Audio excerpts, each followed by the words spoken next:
大家好，我是龙飞。德牧马犬谁是犬中之王呢？今天就让他们巅峰对决，好朋友们，咱们拭目以待。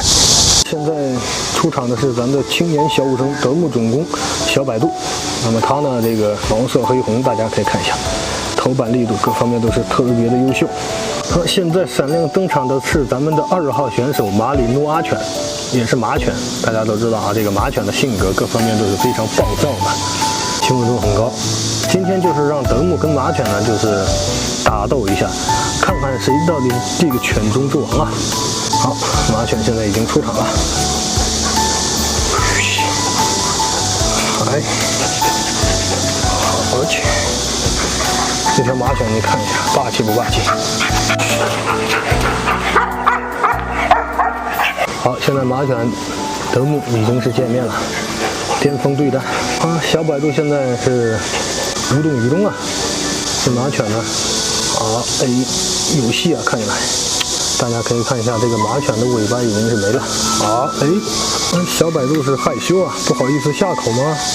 现在这个狗呢是咬着这个，咬着这个绳不丢了，它不跟德牧打。这小百度呢是在这发懵了，直接给蒙圈。哎。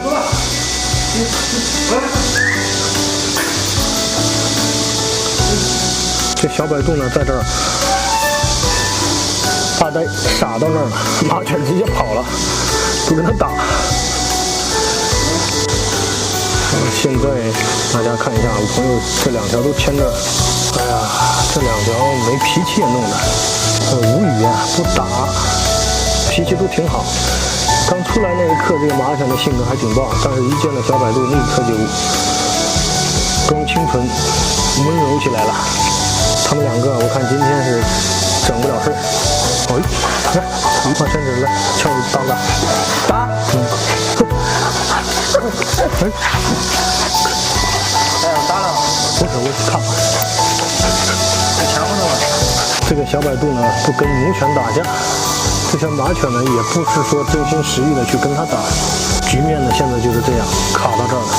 好，刚才呢，在这个视频当中，青年小武生德牧总攻百度跟这个马犬呢，大家也看到了，他们2个无论我是怎么往一块凑，那就不呲牙咧嘴就不打架，可能是异性相吸引吧，同性相排斥。下次呢，咱找一条这个总攻马犬，公马犬是跟咱这个小百度去打一下啊。今天虽然说是打了，但是呢是打情骂俏，没有打。那今天的视频呢，就跟大家简单的拍摄到这里了，谢谢朋友的支持，咱们下期再见。